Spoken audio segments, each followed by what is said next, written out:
common misconception is that we're just dog catchers. I mean, we have a huge range. I mean, and then it does go to, we can take them to the shelter.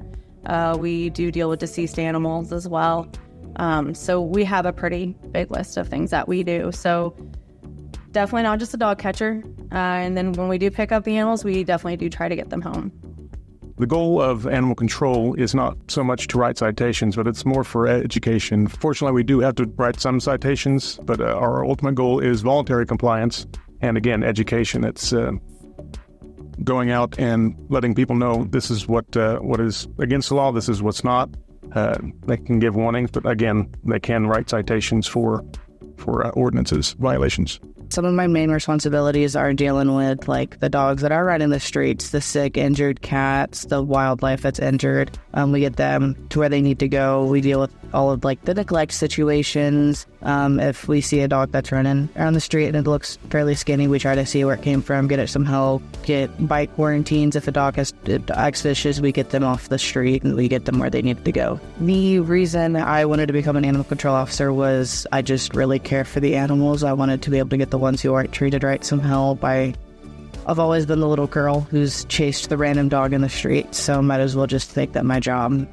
If someone encounters a stray or injured, depending on if it's nice and it's like a nice, healthy stray dog, you can hold on to it. If we are on, we'll come pick it up from you. You can take it to Helping Hands. If we are not on, we always recommend taking the healthy animals up to Helping Hands. If it's an injured, if it lets you pick it up, you can also take it to Helping Hands. If not, you can always give us a call and we'll come pick it up for you.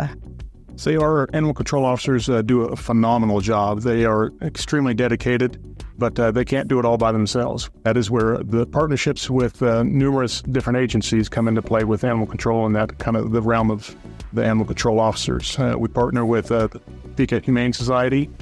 We've worked numerous times with different jurisdictions. We work very well with Shawnee County Animal Control.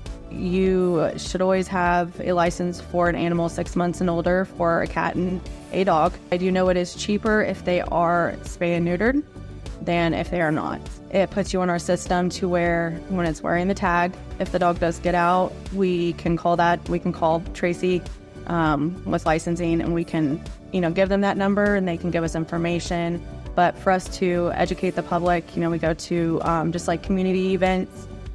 We have tons of pamphlets that we hand out. We really try to educate before just trying to slam tickets on somebody. We can't educate the public if we're not educated.